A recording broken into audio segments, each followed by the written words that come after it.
Thank you all so much for joining us. We're glad that you're here this morning. We have a small but mighty group, so we're excited to get rolling this morning on our second part in a series.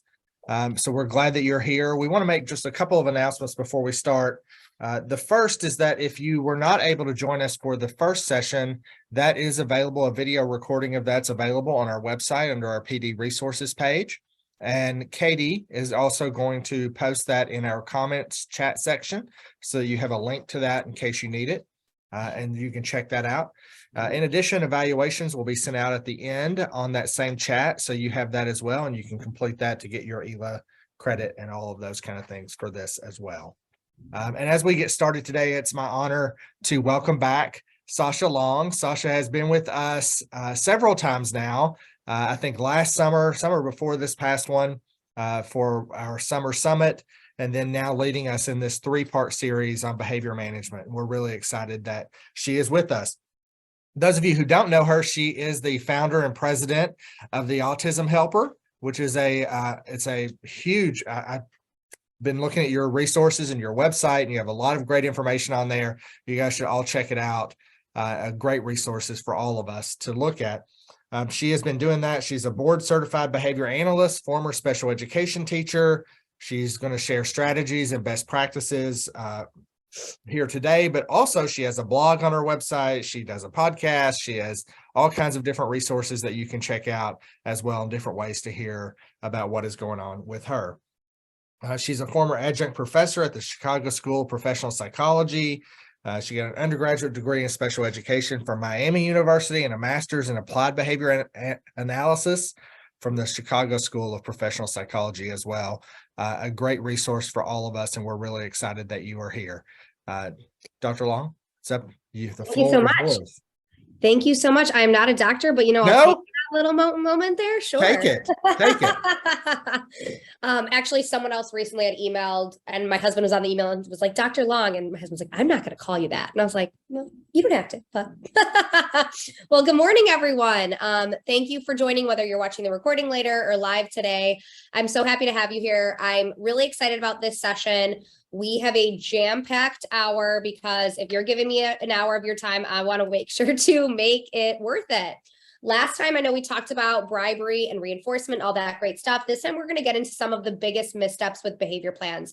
I think this is a perfect time of the year to really dive into some of these behavior strategies, because this is when our honeymoon period is well over. We've tried things, we're troubleshooting, we're trying to figure out what works and what doesn't.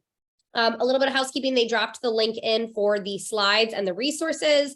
There's a lot of great downloadable resources that we will see today and talk about.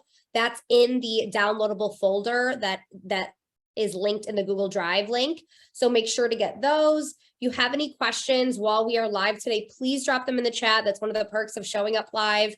When it comes to behavior, make sure that you're asking questions in a way that are not breaking student confidentiality or any of that great stuff. And then next session, we will be talking about can't do versus won't do, which is one of my favorite sessions to do. And we're going to touch on executive function. So we're really covering a lot of ground with this behavior series.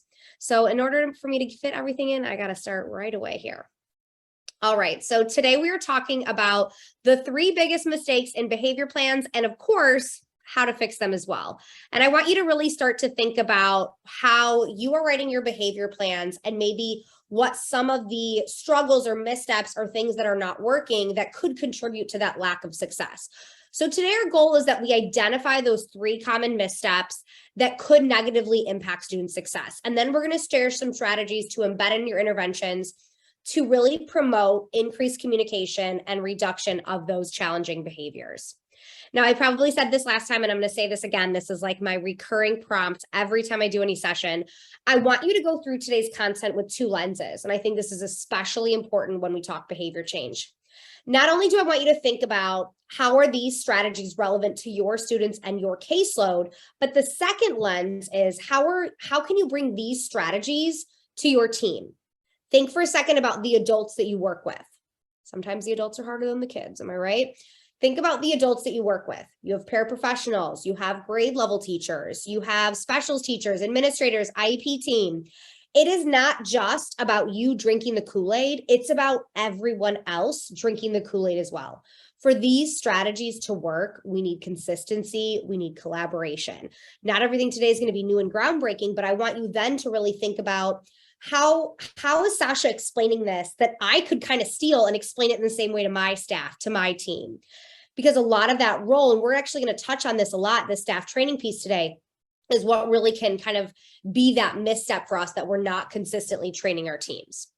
So let's think for a second, what is positive behavior change? I use this phrase a lot because to me, there's an important distinction between positive behavior change and then maybe just like regular old behavior change. So what is positive behavior change? Because that's what we're going to talk about today. To me, positive behavior change focuses on the why of the behavior.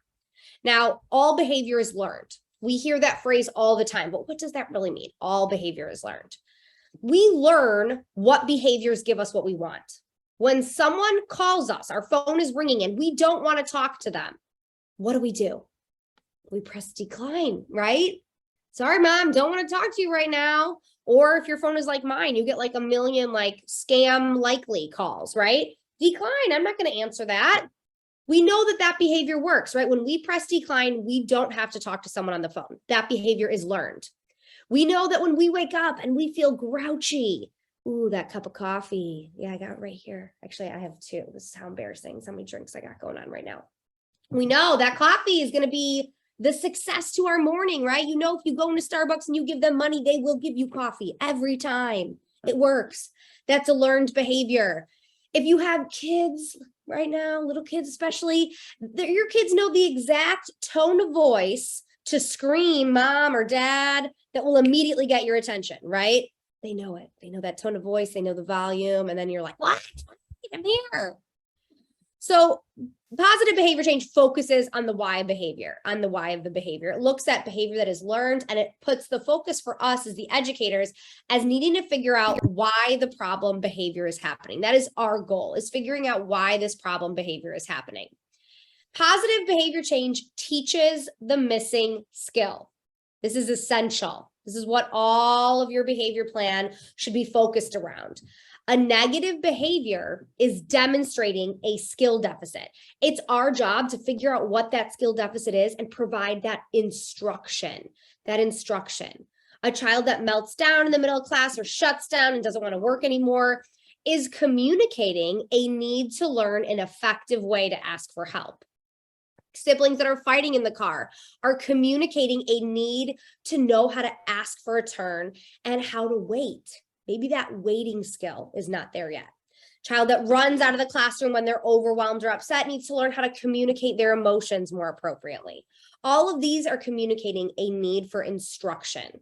So we want to approach negative behaviors by teaching the missing skill. It's instruction of those positive behaviors that's actually going to cause decreases in negative behaviors.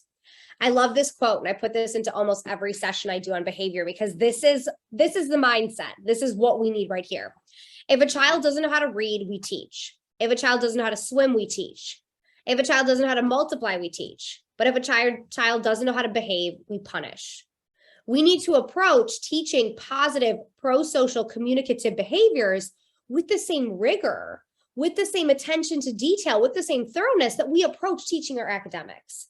Because to me, it's actually arguably more important. We need that foundation of those behaviors first. It's not about focusing on reducing the negative behavior. It's really about increasing the positive behaviors. And when we put more of our intention on increasing the positive stuff, the negative behaviors will go down by itself, but you need that piece as well. You need that increasing the positive skills.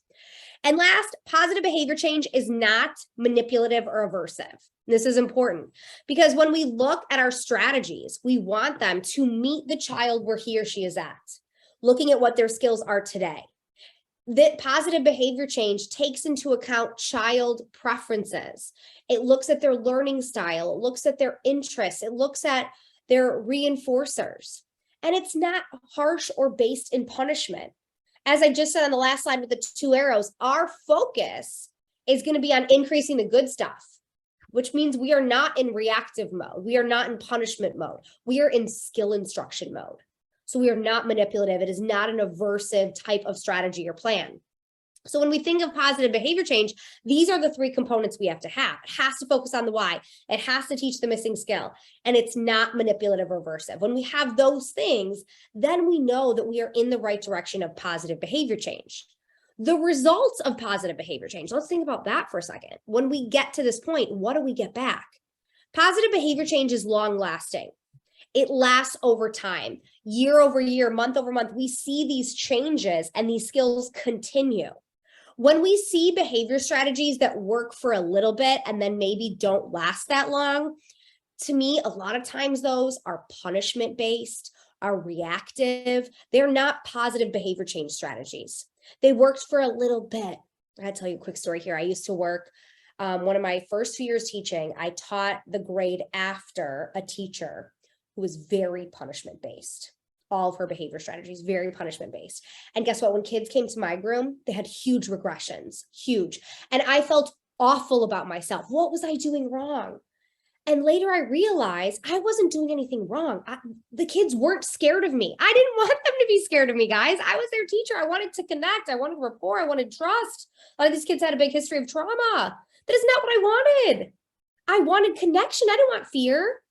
And when that fear was taken away, that punishment, that aversive nature of those behavior change strategies were taken away, yes, some of those behaviors resurfaced because we needed new strategies that could provide long-lasting change. So positive behavior change leads to long-lasting change. It leads to change that generalizes to new settings. If we reduce negative behaviors at school, I want to see those reduced at home as well. I want to see increases in communication at home as well. We want that generalization piece. And it's socially significant.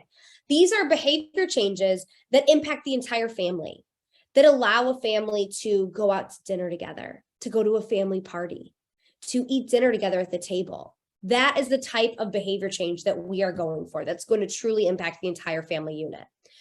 So let's think for a minute about what negative behaviors we're looking at. So when we talk about reducing challenging behaviors, let's define what that means. Significant challenging behavior. So for something to be a challenging behavior that we're going to reduce, for me, it has to fall into one of four categories. It needs to interfere with learning. So basically, because of this behavior, we are not getting to our IP goals. We are not making academic progress, functional skill progress, etc. It could result in injury or self-injury, injury to others, self-injury. This is the be all end all. Your most important job is maintaining safety, right? If you leave every day and you pat yourself on the back on the way to the parking lot and you're like, I kept those babies safe. And I say babies on purpose, even if you teach high school, because that 15-year-old is someone's baby, you did your job, right? Because the worst phone call you will make is having to call a parent and say that their child was hurt or hurt someone. So when it comes to behaviors like aggression and eloping and things that can really cause injury, obviously that's hugely important. Then behaviors that can cause property damage. Maybe that doesn't seem as important when we talk about injury, but these have long-lasting implications on our kid's life. If mom takes Johnny to the grocery store and at the grocery store, Johnny has a hard time and knocks over an entire shelf of pasta sauce, and what was supposed to be a quick trip to the grocery store now costs $326. Is that mom ever taking her kid to the grocery store again? No. And no judgment, right? I get it. But again, now this is ostracizing that child from the learning opportunities that happen in the natural environment. And then these are behaviors that could socially isolate, that could really diminish opportunities for inclusion and friendships. So those are the behaviors that we are thinking about. In the chat real quick, drop some challenging behaviors that you are facing right now in your classroom. What are some challenging behaviors you are facing right now in your room? Some negative behaviors that would fall into one of those four categories. Interferes with learning, property destruction, could cause injury, could socially isolate. What are some challenging behaviors you are facing right now?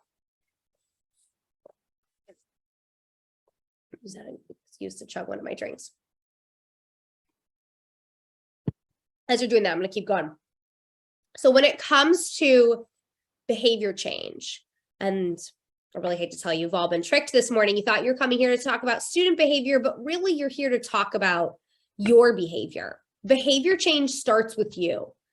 The only behavior you have complete control of is your own. When you change your behavior and the environment, in turn, you can cause changes for your child to be more successful, learn new skills, and decrease negative environment. But the only behavior you have complete control of is your own. It starts with you.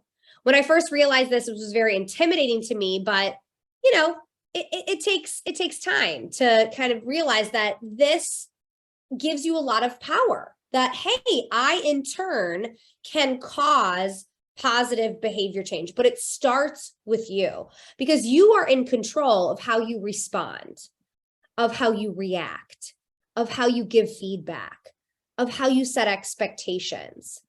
We control how we set up our behavior plans. We are making those decisions. So it starts with us. When we can in turn make those changes, then we can cause positive behavior change. So what happens when our behavior plans aren't working, right? When we're seeing the behaviors that you're dropping in the chat here, screaming, throwing things, work refusal, that means our behavior plans aren't working, right? Behaviors can continue to escalate. Student then can miss out on instruction, miss out on inclusion opportunities, miss out on friendships. I mean, we could spend the rest of the hour talking about teacher burnout at this point. I mean, huge, right? You feel frustrated, you feel over it, you feel burnt out. At some point, you just stop trying. You're like, I don't know what else, right? So this becomes a vicious cycle very quickly. So here are the 3 most common mistakes that I see on behavior plans. I read a lot of behavior plans and talk with a lot of teachers and administrators about different behavior change strategies. And these are the 3 components that I very frequently see missing. And these are the things that can hugely impact the success of behavior change. So I'm going to introduce our 3 mistakes. We're going to go through each of these, but don't worry, we're going to come back and then fix them because I can't leave you with just the mistakes, right? So 3 most common mistakes that impact success of behavior change. Number 1, throwing the kitchen sink at the behavior. Number 2, no replacement behavior. And number 3, lack of consistency with staff. So first most common mistake in behavior plans is trying all the things. Man, do I understand the temptation here. This is implementing several strategies at once. We are redirecting, we're using social stories, break cards, calm down areas, fidgets, mini schedules. We're bouncing between interventions because we are desperate for something that will work. We're just grabbing at anything, right? You hear about something, you're like, ooh, mini schedules. Yeah, I should try that. Ooh, break card. Ooh, I should try that, right? So one day we're doing token economies. The next day we're doing a mini schedule. The next day we have social stories. Then we have a waiting visual because we saw it on TikTok. And now I'm doing center-based schedules. And then maybe I'll just throw a little time out in there. And nothing seems to work. And this also stage of teaching, this season of this year feels chaotic, right? You feel out of control because you're just bouncing between strategies. When you try all the things, there may be moments of success, but overall, nothing seems to stick. Nothing seems long lasting. We keep trying new things in different ways. When each intervention is short-lived, these are also quickly identified as not working. Oh yeah, no, we tried a token economy, didn't work. Oh yeah, I tried that visual like that, didn't work. Oh, I tried that breaks schedule, that didn't work, right? Quickly identified as unsuccessful. But when we quickly decide it's not working, this is very often based on no data or minimal data. And it's based more on this impression or opinion of like, that didn't seem to make a difference, right? Now, the risks here that we could be passing up an intervention or a tool that really could be helpful. Another risk is this is going to confuse the student, right? Some days I get a break when I ask for one. Some days I don't. Some days there's visuals. Some days there's social stories. I'm confused. Staff's confused. And then these negative behaviors could really be continuing and escalating. So that's common mistake number 1. Common mistake number 2, no replacement behaviors. Now, I could easily spend the rest of this hour talking about replacement behaviors because this is how important these are. When I do a full day on behavior change, I say like almost 50 times in the morning, when you come back to me after lunch, you can't be tired because the timing of our day is after lunch, we get to replacement behaviors, and it is the secret sauce to the behavior plan. You need it. You need the replacement behavior. It is almost the first thing I ask when I'm talking to someone about a behavior plan. Like, where's the replacement behavior? What are they doing instead? We need the replacement behavior. You're like, well, sounds so great. What is this? What is a replacement behavior? A replacement behavior is a communicative, pro-social way to get access to the same thing the negative behavior was getting access to. So that's why that function is really important to know. Why is this problem behavior happening? We need to know that so we can figure out a new way to get them what they want. So an example of a replacement behavior here. Let's say Johnny bites another student, okay? Well, Johnny was playing alone and another student came near him. And guess what works every time when another student comes near you? If you bite them, they leave you alone, right? So Johnny bit him, he got left alone. It's a learned behavior. And he's learned if I bite people, they go away from me.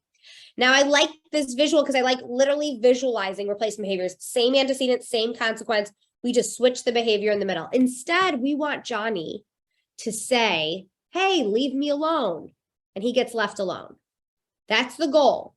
We're going to come back to this because you're like, yeah, right. Johnny would never say that. That would never work. You're right. Because we got to teach this skill. But that's what the replacement behavior is. It's going to get to that same result. Johnny's still going to get left alone. If you never give the individual another way to get access to what they want, those negative behaviors will continue. So we want to give that alternative way to get them what they want. So big missteps I see with replacement behaviors. First off, just not having one, not getting the buy-in, which we'll talk about in a minute.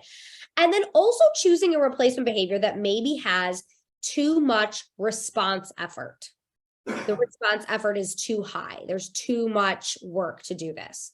And we'll loop back to this in a second. Not having a replacement behavior could lead to an extinction burst. That sounds horrible, right? This phrase extinction burst is like the worst phrase in the ABA world ever. So in the world of applied behavior analysis, there's this phrase called extinction burst. It basically means that sometimes things get worse before they get better. So basically, when behaviors were previously reinforced, i.e. negative behaviors previously were successful, okay?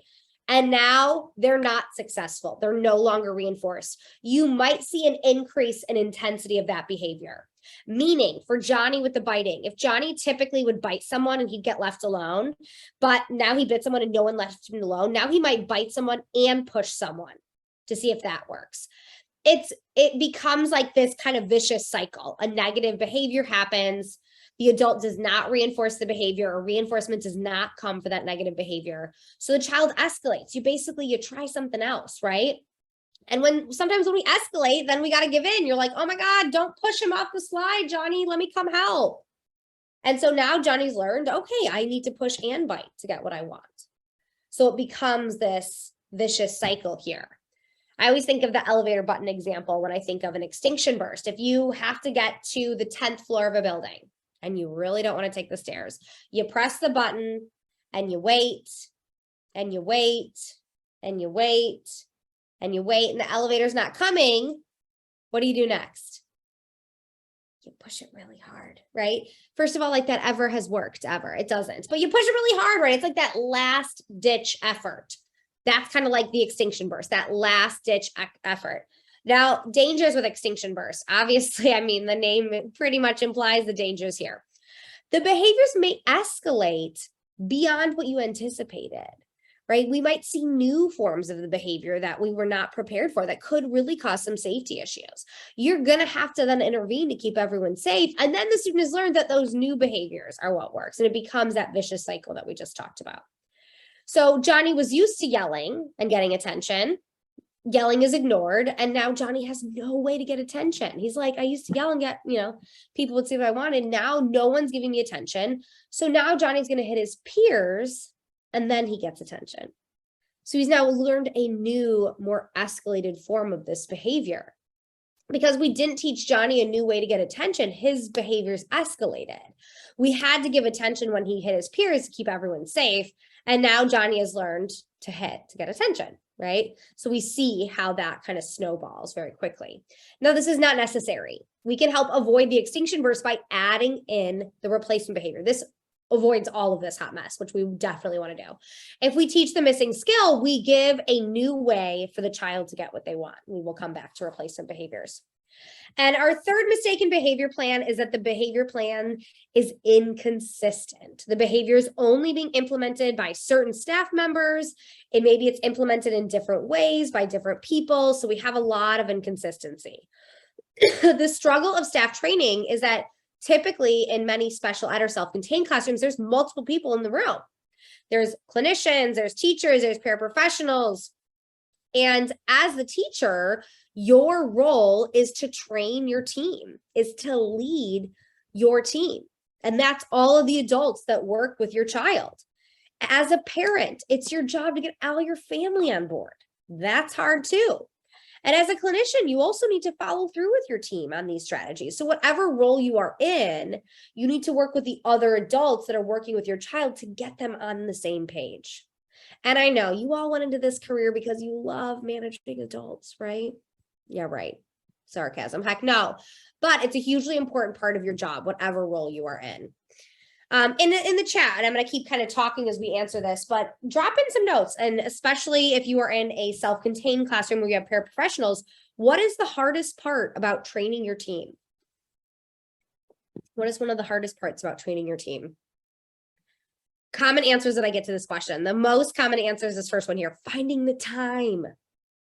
There's no time, right? People are paid bell to bell. There's no extra training time. That's tricky. Working with staff who don't seem open to your ideas, or how to teach something that's really complicated. Some of these behavior plans are complicated. There's a lot of if-thens. If Johnny does this, then do this. If Johnny does this, then do that. So that gets tricky. How does this impact our behavior plans? Staff training is the make or break really here. We want our team all on the same page, right? And if you don't have that buy-in, it might not work. So we have to spend some time getting our teams on board with staff training and getting them really together. So let's go ahead and fix these mistakes. We've just talked about all the things that are hard. Now let's come back together and let's fix them, right? Because you're like, yes, I agree with all these things. That's why we're here. So let's kind of get on the same page with these mistakes. Thanks for dropping some notes in the chat on the staff training challenges. It's really tricky. We're going to come loop back to this and we're going to fix each of these mistakes. But I see, having non-district employees who are in classrooms that are contractors, that gets really tricky on how do we kind of work collaboratively when people are replying in charge of different people. So we will touch on that when when we get to the fixing the staff training piece, because it's a complex issue. I mean, we could do a whole thing on just staff training here. So number one, that first mistake was, how do we fix trying all the things? So instead of trying every type of behavior strategy under the sun, what can we do instead? First off, scale back. Conduct a functional behavior assessment to figure out why the problem behavior is happening. Oftentimes when I see people throwing the kitchen sink at the behavior, trying all these different strategies, it's because there hasn't really been a plan to make that plan. And that's really what a functional behavior assessment is. It's going to figure out the function of the behavior, and then we can pick one intervention that matches that function. And then you need the data piece. If the data piece is intimidating, we're going to go through some simple ways, but you need the data piece. I want the data to tell me when something's not working, not my opinion of like, oh, that didn't seem to work. No, I want data to tell me when is it working. So create a plan, do your homework, complete an FBA to figure out why the problem behavior is occurring. It's tempting to want to jump right away, especially with extreme behaviors, with strategies. But when we're doing our FBA, it's business as usual. Keep things status quo, do what you normally do, take some data to figure out the why. Your strategy intervention has to be based in that why. And if it's not, you could be doing something that makes that problem behavior worse. So after you do your FBA, make your best guess about why the problem behavior is occurring and pick a specific plan for that behavior. When you select a plan, stay with it for at least a certain amount of time. Get some data before you move on. Arbitrary somewhat number here is at least 3 consecutive days. And I say arbitrary because that really just means if we're seeing behaviors happen every single day, 3 days is going to allow us to see some trends. Now, if you have behaviors that happen twice a week or once a week, 3 days is not enough time. You have to base how long you stay with each intervention on that baseline data of how often it's happening. But make a plan of, hey, I'm going to try this strategy for X amount of days unless things really escalate or we see a ton of behaviors in one day. So make a plan here instead of just jumping around. Take data to see if the intervention is working. In your Google Drive folder, I have a version of this data sheet, which I really like because Basically, you're going to put the date and then you're saying, is it before your intervention or after your intervention? Because I want to see that, hey, once I add in my intervention, that we're going to see maybe those numbers of behaviors go down. And then we could really cue in on the data if it's working or not. When it comes, we spent the start of this session talking about positive behavior change and what that is. We're all looking for that long-lasting, real behavior change, right? As we said earlier, it makes an impact. It's socially significant. It lasts over time. To get to that end goal that we're looking forward to, we need data. Data is what gets us to positive behavior change, real, long-lasting behavior change. Now, that may seem like a leap for you. You might be like, you're just saying that because you love data and you're BCBA and all BCBAs love data. To me, data is what makes the positive behavior change cake a cake. It's the frosting. We need the frosting. A cake without frosting is just a big muffin, right? No one wants a big muffin on their birthday. You want the cake. You need the frosting. And this is why this is not a leap. When it comes to real behavior change, we get there through a series of decisions. We have to make decisions about functions of behavior, about strategies, about interventions, about how long to use things, how to take data. Would you rather have those series of decisions based on your opinion or your opinion and data? Your opinion's great, but if you are in a very burnt out state right now, that opinion probably has to be taken with a grain of salt, right? We need our opinion and that data piece to impact the decisions we make and really move towards real behavior change. An example of why data is important. Let's say you bought a new car and you went way over budget. You went to the dealer and they like sold you on all the bells and whistles and you're just like, I need all of this in my life. So you went way over budget. And you love this car. You're one of those people that like named your car. You like take off your shoes before you get in. You get it cleaned every week. It's like your favorite thing ever, right? After owning this new car for 6 months, your car's dead. Not a battery issue. Can't get it to start. Dead. Now you have two options. You can take it to mechanic number one. He's the one at the end of the block. He's old school. He's going to pop the hood. He's going to play around. He's going to see what's going on. Or you can take him to mechanic number two. Mechanic number two is at the dealership. He's going to take your car, plug it into a computer, and it's going to pull up data to see exactly where the problem is. Now, which one would you rather take your car to? Some of you are going to be like, well, I know a mechanic in the family, so I'm going to take it to the old school guy if I knew him. That's fine. This and that mechanic. But in reality, who's more likely to find the answer more quickly, more efficiently? Mechanic number one may eventually get to the right answer, but it's going to be a lot of trial and error along the way. Mechanic number two, and we have that data piece, it's going to be more efficient. They're going to be able to hone in on exactly what the problem is and fix it right away. That's kind of what we want to be doing with our behavior plans. We want to hone in on what the problem is and fix it right away.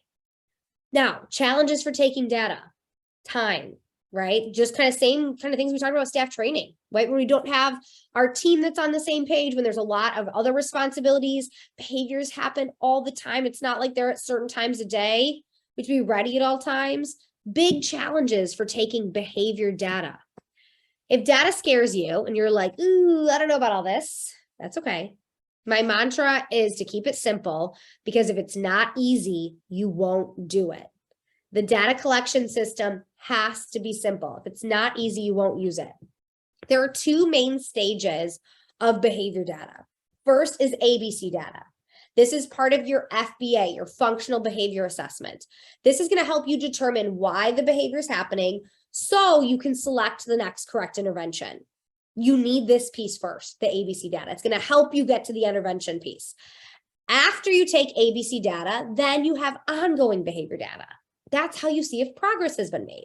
Where the yellow arrow is, that's where you're implementing your intervention.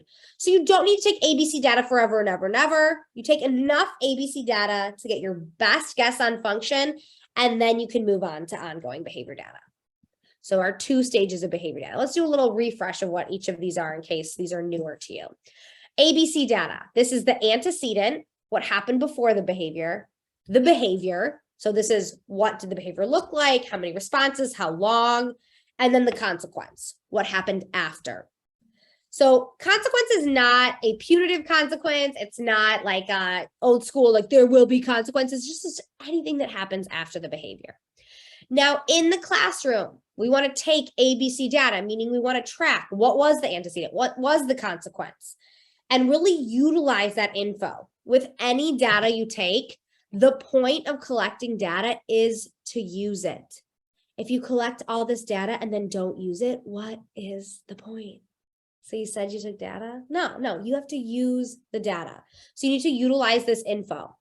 Now, taking ABC data in the classroom can be tricky. Long anecdotal logs of ABC data are not functional. I've walked into many a behavior consult where someone handed me a spiral notebook filled with diary entries of anecdotal data. Johnny did this today, blah, blah, blah. And I'm always like, oh, you think I'm going to read that? I'm not going to read that. And it's not that I don't want to. It's just that even if I were to read through all of this, I'm not going to be able to pull patterns and trends. And it's time consuming, right? Not when you take, anecdotal data like that, you're never on a Friday night being like, I'm going to come home and unwind with my ABC data. So instead, I much prefer a checklist style ABC data. And these data sheets are in the drive for you. These are editable, so you can change them. This is a lot easier to do in the classroom, but it's importantly a lot easier to analyze. I mean, you can really quickly look at the data and see patterns and trends. So you can check what are the common antecedents. Oh, today there was a social demand. Here were the behaviors, and then given props. So over time, you're going to be able to view and really see like, oh, wow, there's frequently a transition before this problem behavior. What's that telling us? Oh, there's frequently, break time given after this. What's that telling us? So it's going to be able to give you a lot of important information about these behaviors. So there are 5 different versions of these ABC data sheets in the drive for you, different formats, layouts. Figure out which ones you like, use them. We're not going to watch this video today, but if you really want to level up, this is on YouTube. You can head over to the Autism Helper YouTube, search Google Forms. We've got a ton of videos on Google Forms. This one is on using Google Forms to analyze your ABC data. So if you want to really level up after you take all your ABC data, put it in Google Forms, and you can really see where these behaviors are at. So I'm not going to watch this today, but feel free to watch that later for some bonus extra credit there. So that was our ABC data, right? We said there's 2 stages to behavior data, ABC data, and next we have ongoing behavior data. This is where you track how many occurrences or how long the behavior happens for, and you want to track this before and after your intervention. This data sheet that I'm showing here is in that drive as well. Some tips and tricks for behavior data. I love a click counter. If you don't use one of these yet, I think if you have frequency behaviors that are happen very frequently, shouting out, calling out, things like that, spitting, some types of aggression, this could be good for. This is a game changer. I have one of these here on my desk. This one is a little bit different. This is called a finger counter. Get these on Amazon, super cheap. Basically, you could be teaching a lesson and having this in your hand. Every time you click it, it goes one up, like goes to 5, 6, 7, 8, 9. You could be teaching a lesson, lecturing, and you're tracking how many times Johnny swears. You're tracking how many times Johnny throws something. He doesn't even know. So those are really helpful for data. Data is the key to avoiding throwing the kitchen sink with the behavior. All right, that was our mistake number 1. Now let's go on to mistake number 2. How do we fix not having the replacement behavior? Again, we need that FBA, the functional behavior assessment, to determine the function of the behavior, because you need to know how to select the replacement behavior. Once you figure out a replacement behavior, then you need to teach it, build it up, get the buy-in. The entire framework of a behavior plan should involve 2 things. We need to starve it and replace it. We want to eliminate or reduce the effectiveness of a negative behavior and getting access to a why, while at the very same time giving a new, appropriate, communicative way to get to that why. But you need both. You have to basically make the negative behavior not work or not work as well, and at the same time replace it with something that will. And that's the replacement behavior. This behavior results in the same reinforcement as the negative behavior was. Now, the replacement behavior should be 2 things. It should be easier and more effective than the negative behavior. This is hard. This takes some creativity and thinking outside the box to make sure that your replacement behavior is easier and more effective than the negative behavior. So I told you guys early, I think in my last session, about my preferred items that I like Starbucks, and I was very on brand today here with my Starbucks. So I really like Starbucks, okay? Let's say I go to Starbucks one day, excuse me, and it's closed. It's dark. The door won't open. I can't get in. The next day I wake up and somehow miraculously a Dunkin' Donuts has opened next to my house overnight. I didn't even hear the construction. It's super weird. I'm in a residential neighborhood, but overnight a Dunkin' Donuts opened next to my house. I don't ask questions. I go to get my coffee. There's no line. Everyone's super nice. And when they hand me my coffee, they only charge me 10 cents. I don't know why, but if someone undercharges you for something, you just say, okay, and you take it, right? In addition to my 10-cent coffee, they also give me this amazing, like magical donut that somehow tastes like a regular donut, but has no calories. It's like celery. It's negative calories, but it's delicious. Great. So I get my 10-cent coffee. I get my fat-free donut. Life's great. The next day, Starbucks is still closed. I go back to Dunkin' Donuts. Same things happen. No line, 10-cent coffee, magical donut. Next day after that, I go back to Dunkin' Donuts. 10-cent coffee, no line, magical donut. Even if Starbucks reopens, where am I still going? What do you think? Even if my Starbucks reopens, I'm still going to Dunkin' Donuts. It's easier. It's more effective. It's cheaper. There's no wait. It's closer to my house. It has the magical donut. It's the no-brainer option. Of course, I'd still go to Dunkin' Donuts. It's that much better, right? That's what you want to think about with your replacement behaviors. You want the no-brainer Dunkin' Donuts option. Of course, I would use this behavior. It's that much better. The difference has to be that drastic. So easier, it has to be in the student's repertoire. Think about your students' skill sets. Next session, we'll be talking about executive functions. Think about their executive functions. Think about their receptive language skills, their literacy skills. This has to be accessible and easy, something they know how to do. If they don't know how to interrupt an adult, their replacement behavior shouldn't require interrupting. So it has to be a lot easier, and it has to be more effective. This is where we have to really, behavior change starts with us. We have control of our behavior. You have to change your behavior and the environment so the replacement behavior works better than the negative behavior. We have to give them a reason to use this response. We have to get the buy-in. If we're like, hey, look, we got this break card. Every time you want a break, use the break card. And they're like, that's so adorable. I don't need your break card. If I need a break, I just lay on the ground. Like I just push over my desk and I just lay on the ground. It's fine. I don't need that break card, right? You have to give them the reason, get the buy-in. How do we do that? We do that through instruction. When we teach replacement behaviors, it happens in 2 phases. Now I'm going through this quickly. I told you I'm getting a ton of content in today, and I can't help myself but not share this part because this piece is really where the magic happens with replacement behaviors. If you have more questions on this, my email's in the slides. You can always email me later. But replacement behaviors. Instruction for replacement behaviors happens in 2 phases. And I use the word phases on purpose because phase 1 makes everyone nervous and uncomfortable. You're not going to like it. Phase 1 is all the good all the time. When we're building up the response, we're building up the replacement behavior. We're not seeing them use the replacement behavior enough. We want to provide the reinforcer every time the replacement behavior is used. Every time. Remember, we want buy-in. So you're like, but Sasha, does that mean if Johnny asks for a break 76 times in one day, he gets 76 breaks? Yeah, it does. And you're like, no, what? The horror. What about learning? What about IEP goals? I could never do that. But guess what? If Johnny was spending half of his day in meltdown mode, were you really getting to those IEP goals anyways? No, you weren't. If I asked you, hey, would you rather spend half the day in meltdown mode and a student engaging in negative behaviors, or would you rather have 76 opportunities to learn that positive behaviors get you what you want? Which one are you going to pick? I'm picking 76 opportunities all day, right? So we're not looking at it as, oh my God, he had 76 breaks. No, he had 76 times to learn that when he asks for a break, I will give it to him and he will get it. And we get that buy-in. We build that trust. We build that rapport. How do we learn new skills? How do we learn to do math? How do we learn to read? We learn through practice. We learn through repetition and reinforcement. That's how we learn new skills.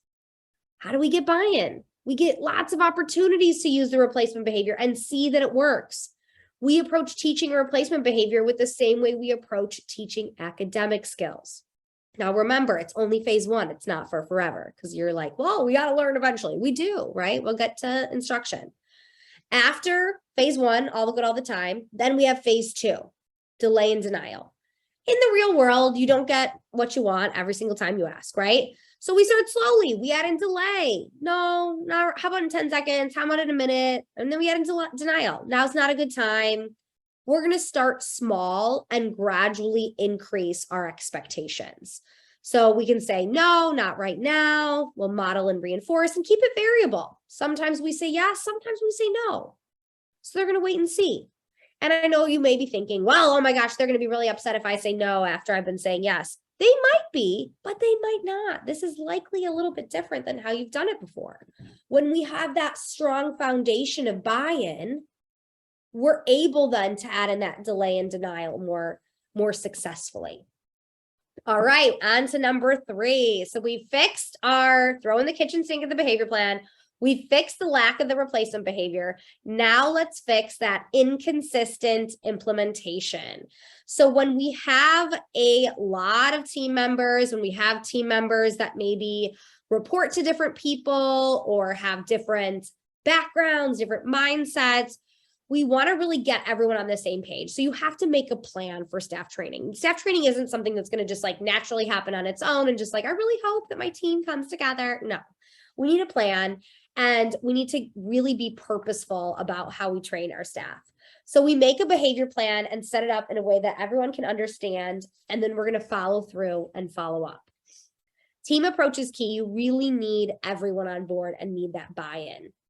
One of the first ways that I really love getting buy-in and getting everyone on the same page is doing a team mission statement. And I think this is a great idea to do even with maybe non-district employees, like some of you have said, or employees that report to different people. Even if you're all working in the same room, do a team mission statement together. And you can do a team mission statement at any point in the year. This doesn't have to be at the start of the year, because you're then able to tie back strategies and expectations that your team has to these joint values. A team mission statement is basically your joint values.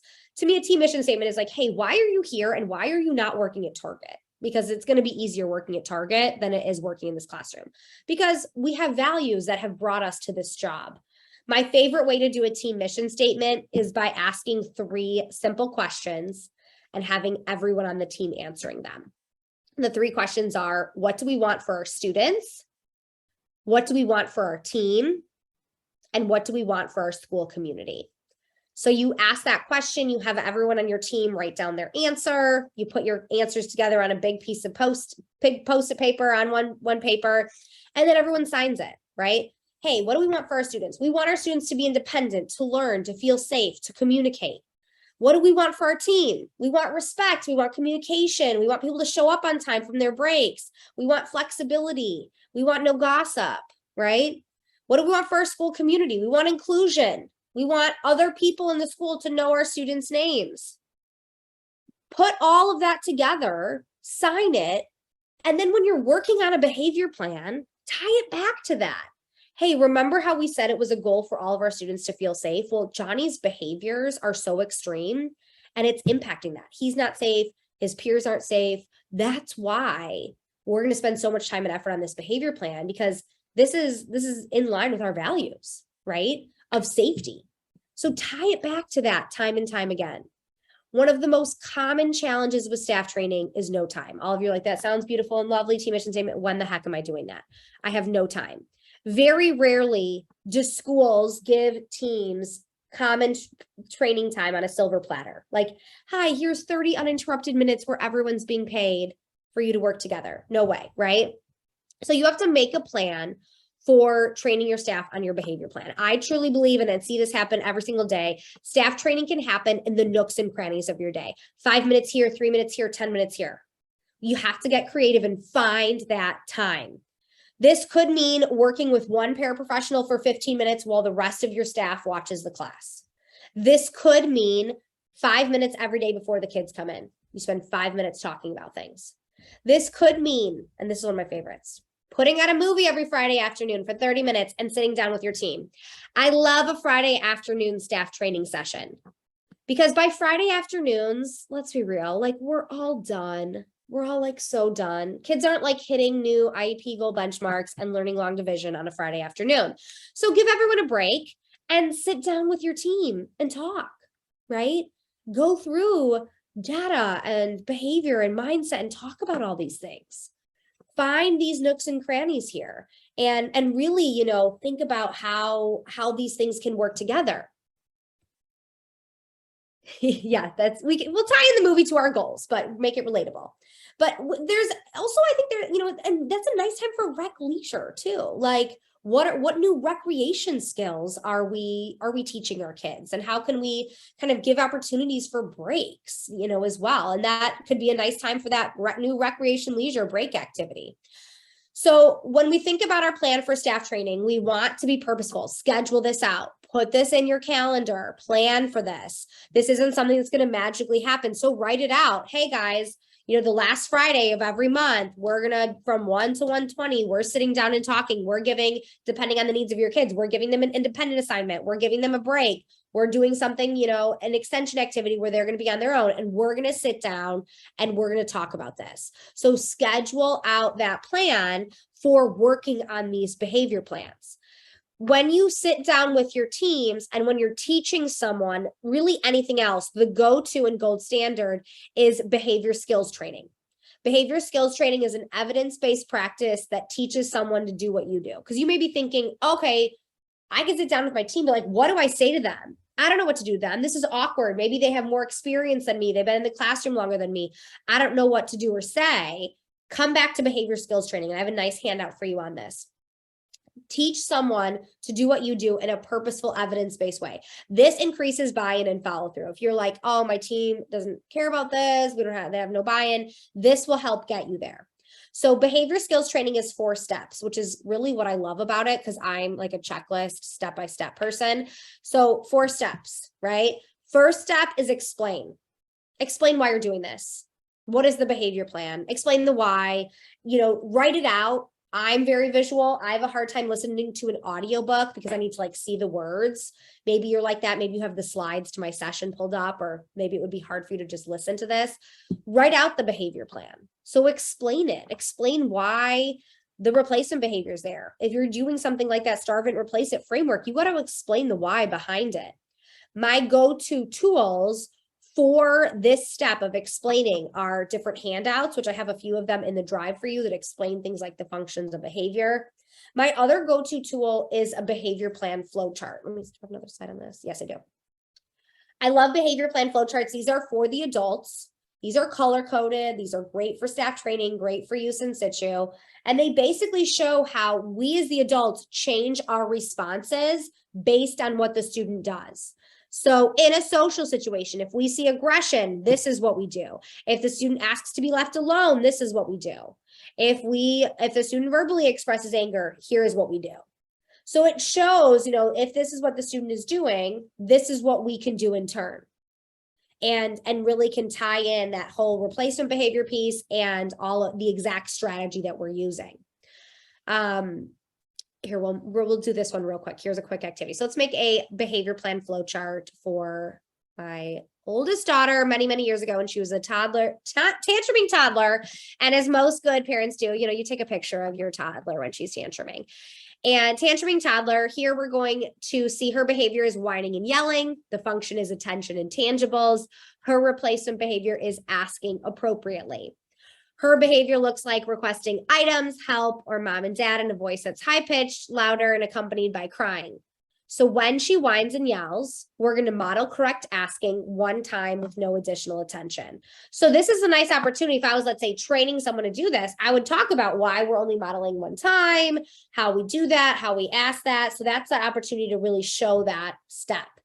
And then we're going to remove other attention. So I'm going to talk about why this is important. And then her replacement behavior. When she asks appropriately, I'm going to say, great asking, and give her that attention. So where it gives you the steps of what you want to explain to your team in this behavior plan flowchart. This template is in the drive for you that shows you kind of where to put everything. To me, I love that it's one page and the entire behavior plan is pretty much summarized on that one page. Then you model. So after you explain it to your team, then you model, have them watch you implement the strategies. When you're in the classroom, maybe you need a cue of like, you're using the behavior plan, be like, hey, Sarah, watch me, and have them watch you do it. And then it's the rehearse, and then it's reverse. You watch them. So now you're kind of passing it on. They're going to run with the behavior plan and you're going to watch them and then give feedback. So lots and lots of praise, correct any errors even too harsh a word, any, miscommunications, correct it, right? Get on that same page. And then ask your staff members during these training times, why do you think this behavior is still occurring? Why do you think the behavior plan's not working? Is there a part of the behavior plan that's too hard to implement? Maybe they're, the behaviors are happening in inclusion and they're bringing 6 kids with them and it's just too much going on. What would make the behavior plan easier for you to implement? Overall tips for staff training, stay at it. Staff training is not one and done. You don't do staff training in August and not think about it. This is a year-long endeavor. So think about finding those nooks and crannies, 5 minutes here, 10 minutes here. If a student's absent, spend those 5 minutes that staff member would be doing the bell ringer with the student, talking with them and working at this. Ask for help. Ask for help for your team when things are not going well. Sometimes our paraprofessionals are more like in the trenches than we are, especially one-on-ones. If you have any one-on-ones, ask them, what do you think's going on here, right? And as that leader, be willing to be wrong when things aren't going right. All right, so another handout I have for you is the action items. These are kind of summarizing everything we have talked about. I have a lot of tools in the Drive folder that are going to be really helpful for the staff training piece, but also for that second lens where we're sharing this with team members, IEP team members, grade level teachers, things like that. Behavior change is such a big deal because these are truly life-changing skills. When we have extreme negative behaviors, it is impacting our students' ability to be a part of the community, be a part of their family, to learn new skills. These are so hugely important, and it impacts all areas of their life. When we can reduce negative behaviors and increase positive pro-social behaviors, this opens so many doors to new opportunities, to literacy, to friendships, to vocational activities. And oftentimes those negative behaviors are the barriers in the way to those great, great things. So go back to the big picture with your students, especially the ones you're really struggling with. What are your overall goals for them? Independence, learning new skills, getting a job, doing things with their family, making friends. Those are those big picture goals we have for our learners. And stay at it here. Right? Even if you feel like, oh my gosh, I have a lot of things that aren't going well, you are on the right path if you are making steps in this direction.